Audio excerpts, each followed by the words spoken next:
3 of Epic Week. We are super excited to have you come back yet again. This time we are talking all about ways that you can get more reviews. So we're going to catch some big air during this video. I do that all the time, snowboarding. Yes, all the time.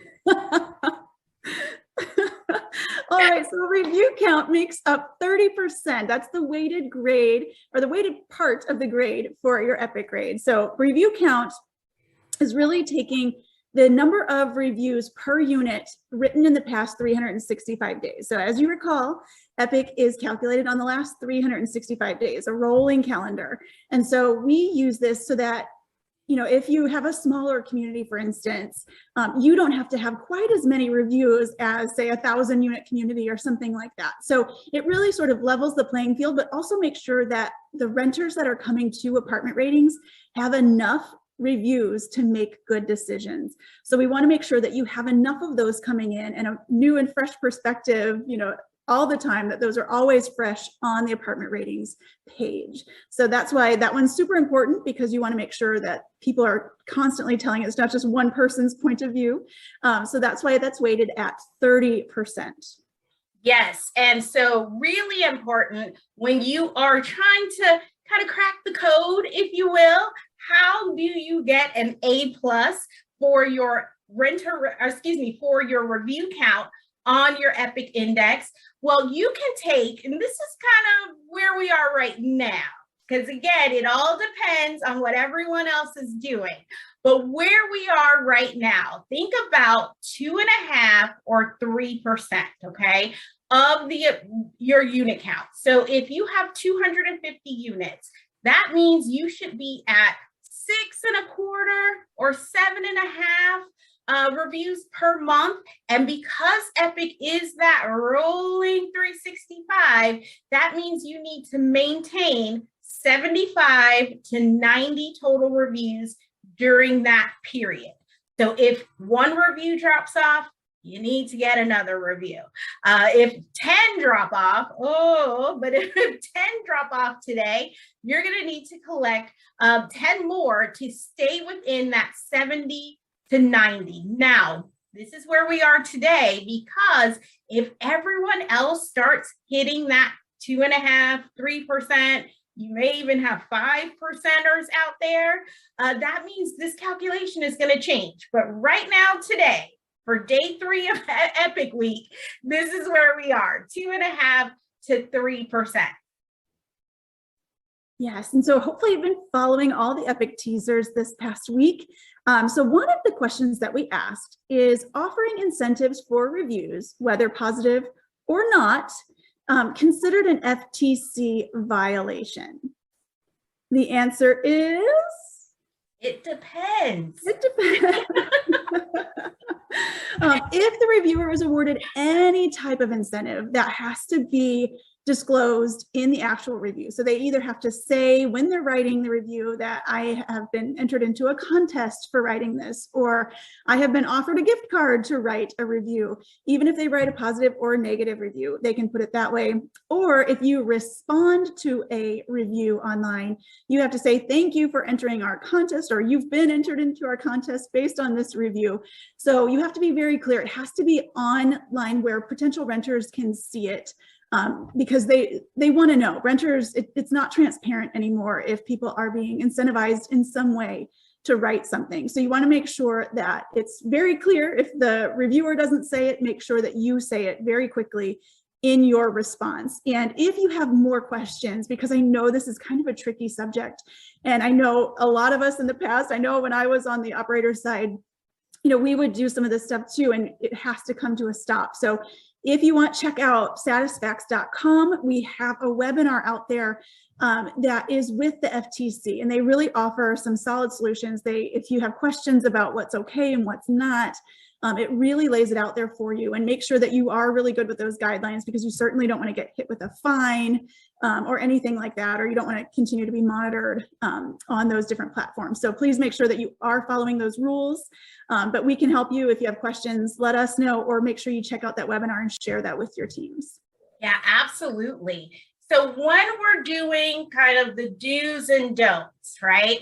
Here's one of my favorite best practices for a do is to ask your residents to write about something specific and give them a reason why. You know, we'd love for you to write a review about our events. You could encourage other residents to attend. If you kind of give them, you know, good little roadmap to follow, we'd love for you to write about, you know, how John was so helpful, you know, with fixing your heater or, you know, anything like that.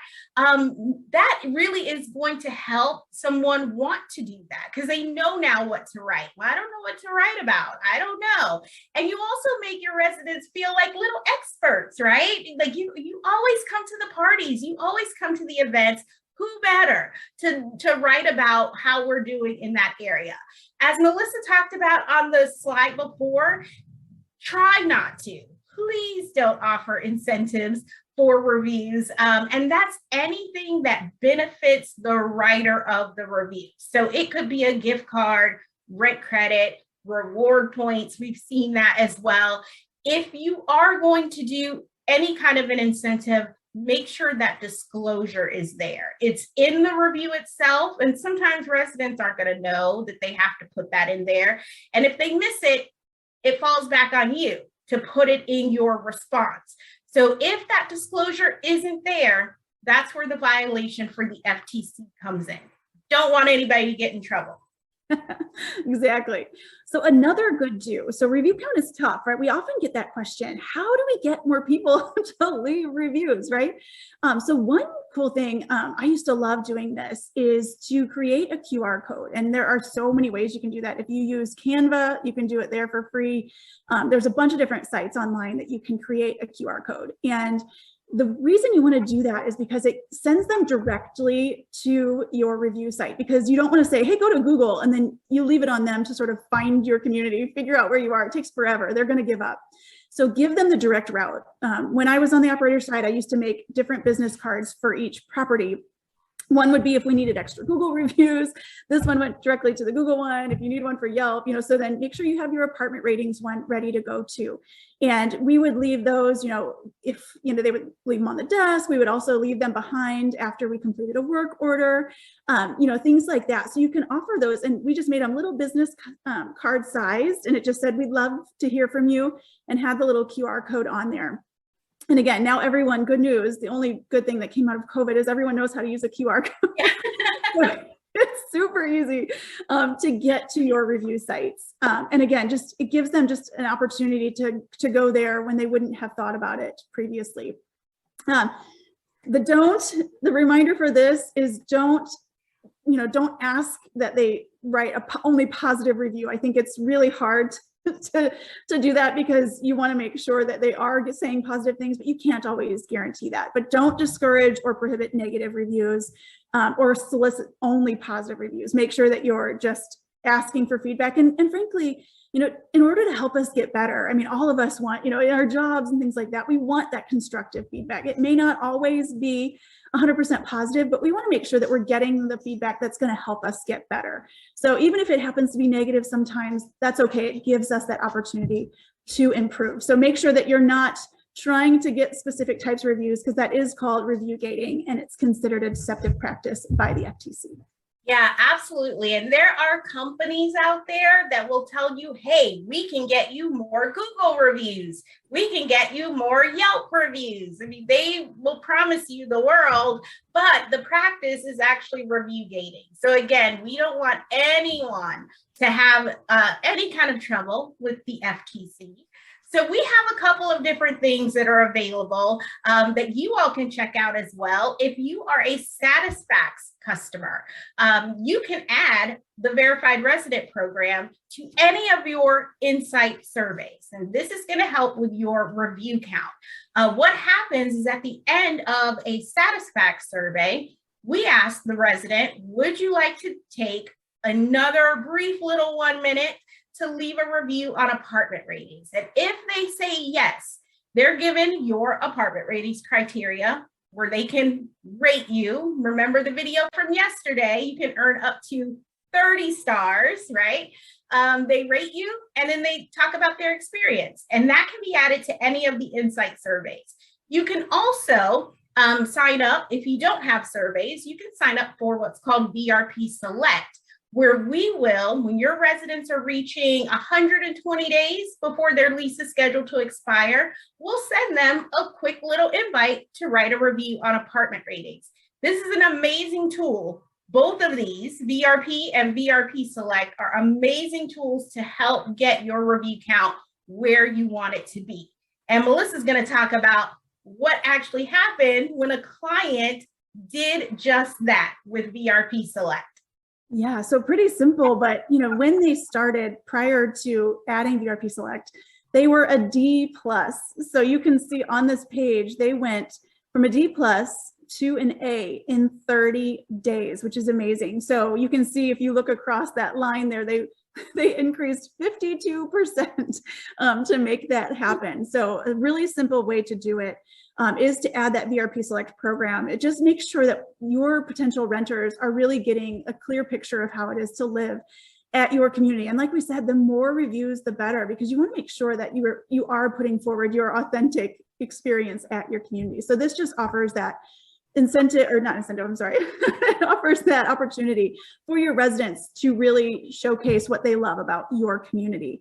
And again, as we mentioned, you can use this, you can use it in complement to the QR codes that we talked about before, or using not just a business card, but you can do flyers and emails that have all of that information too, in an effort to sort of increase that. But make sure you spread it out over the 365 days, right, throughout the year, because you don't want to get a ton of them all at one time and then have to continuously try to get more after that. So do spread it out, but occasionally just, ask for that feedback. We want to get better.